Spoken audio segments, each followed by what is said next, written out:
ज़िंदगी में पता है हमें सबसे ज़्यादा तकलीफ़ कब होती है, जब हम कुछ सपने देखे रहते हैं और वो हमारे सपने ख्वाब बनकर रह जाते हैं। हम सभी के जीवन में दुख और सुख लगा रहता है, पर कभी कभी भगवान हमारे साथ इतना गलत कर देते हैं कि हम समझ ही नहीं पाते कि भगवान ने हमारे साथ ऐसा किया क्यों। क्या हम सच में इतने बुरे थे, या फिर सच में हमारे कर्म इतने ख़राब थे, या फिर हम इसी लायक थे जो भगवान ने हमारे साथ ऐसा किया। पर मैंने सुना है कि भगवान तकलीफ़ भी उसी को देते हैं जिसमें उसे झेलने की ताकत होती है। भगवान शायद किसी के साथ गलत नहीं करते, ये सच में हमारे ही कर्म होते हैं जो हमें ही लौट कर वापस मिलते हैं और हमें उसे भुगतना पड़ता है। और आगे से हमें इस बात का ध्यान रखना चाहिए कि हमसे ऐसी कोई गलती ना हो जो आगे चलकर हमें या हमारे बच्चों को या फिर किसी को भी हमारी वजह से पीड़ा पहुँचे, तकलीफ़ हो। तो चलिए इन्हीं कुछ बातों के साथ आज के ब्लॉग की शुरुआत करते हैं।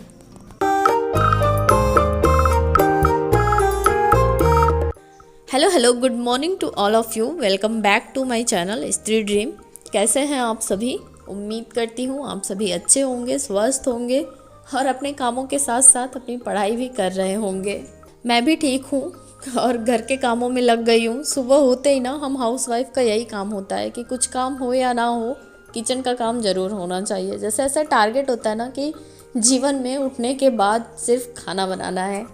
वैसे मुझे हमेशा से ही ना कुकिंग करने का बहुत ज़्यादा शौक़ है। एक होता है ना जैसे हॉबी होती है किसी चीज़ की, तो मुझे हॉबी थी कि मैं कुकिंग करूं, कुछ अच्छी अच्छी चीज़ें बनाऊं, खिलाऊं और खिलाने के बाद वो चेहरे पर लोगों के जो स्माइल आती है ना कि हाँ लोग बोलते हैं बहुत अच्छा बना है, मैं बहुत खुश हो जाती थी।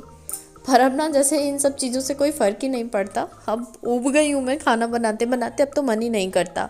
बस ऐसा लगता है कि एक जिम्मेदारी है, बनाओ खिलाओ, और बस यही करते करते दिन भी बीत जाता है और कहीं ना ज़िंदगी भी इसी में ही बीत जा रही है। फ़िलहाल मैं अपने नए व्यूअर्स को बता दूं, मेरा नाम श्वेता है, मैं एक हाउसवाइफ हूँ। मेरी एक 1.5 साल की बेटी है। अभी रिसेंटली मेरा बीएड कंप्लीट हुआ है, सीटेट का फर्स्ट पेपर भी क्लियर हो गया है। करेंटली मैं यूपीपीसीएस आरओ एआरओ की प्रिपरेशन कर रही हूँ और यही जर्नी आप लोगों के साथ शेयर करती हूँ कि मैं सुबह से उठकर कैसे सब कुछ मैनेज करती हूँ और साथ ही साथ जितना मुझसे बन पड़ता है पढ़ाई भी करती हूँ।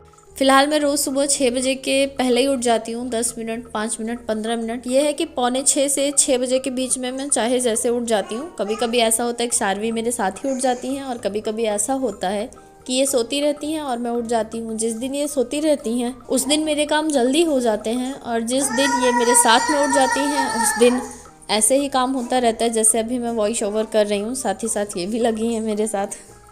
कल शाम को ऐसे मेरे बीएड के बहुत सारे डॉक्यूमेंट्स पड़े हुए थे। जब भी एडमिशन और फॉर्म वगैरह, जब एग्ज़ाम फॉर्म वगैरह फिल होता है ना, बहुत सारे प्रिंट आउट करवाने होते हैं, बहुत सारा मतलब कॉपी था रखा हुआ, तो मेरे हस्बैंड सारा निकाल कर रख दिए थे। कल फाइल खोले थे तो इसमें मुझे एक रसीद मिली। कुछ चीज़ें हम बचा कर रखते हैं ना, कुछ चीज़ें यादों के लिए होती हैं। तो ये मुझे ना मेरी फ़ीस की स्लिप मिली जो कि 2000 की है, मतलब 1999 के बाद जो 2000 आया था तब का है। और ये मैं जब फर्स्ट क्लास में थी तब की स्लिप है। मेरे मम्मी पापा थे, मैं सूरत रहती थी। मेरे फर्स्ट क्लास से ना मेरी बहुत सारी यादें जुड़ी हुई हैं। एक टाइम था जब मेरे पेरेंट्स हुआ करते थे, हम लोग सूरत में रहते थे, बहुत अच्छा टाइम था वो मेरी लाइफ का। शायद उसके बाद से वो मतलब वैसा टाइम आया ही नहीं हम भाई बहन की लाइफ में।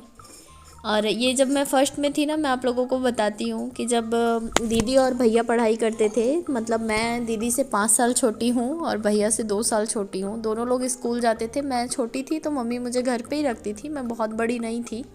पर क्या होता था ना, मेरी मम्मी बच्चों को ट्यूशन देती थी और मैं भी वहाँ पर बैठकर पढ़ती थी, तो मुझे बहुत कुछ आता था। मम्मी पढ़ाती थी। मेरा क्या है ना, मुझे शुरू से ही पढ़ने में बहुत ज़्यादा इंटरेस्ट रहा है और मुझे बहुत सारी चीज़ें मतलब नॉर्मल बच्चों को जो भी आजकल सिखाया जाता है तो मुझे घर पे ही आता था। मैं कहीं भी मतलब प्ले में या नर्सरी में नहीं गई थी। तो क्या होता था, जब दीदी भैया चले जाते थे, मम्मी अपने घर के कामों में लग जाती थी ना, तो मैं बोर होती थी।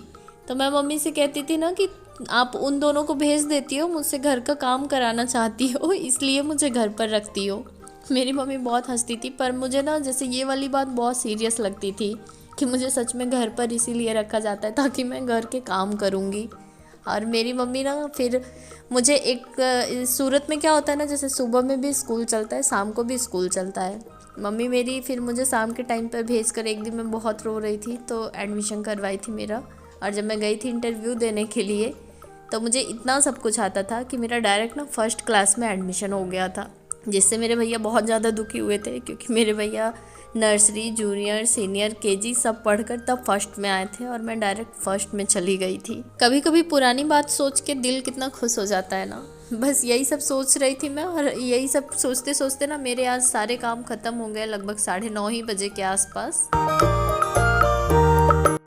और मैंने यहाँ पर खाना बनाने के बाद जो दाल रोटी भिगाई थी ना, उसको मैं मिक्सर में पीस लेती हूँ, क्योंकि शार्वी के ना अभी बहुत ज़्यादा दांत नहीं हैं, बस आगे के 2 ऊपर के और 2 नीचे के दांत आए हैं, तो खा नहीं पाती हैं। थोड़ा सा भी फंस जाता है ना तो उल्टी आ जाती है इन्हें, इसलिए मैं भिगा के जब दाल रोटी गल जाती है तो मैं उसे मिक्सर में पीस के ऐसे खिला देती हूँ, तब ये खा लेती हैं आराम से।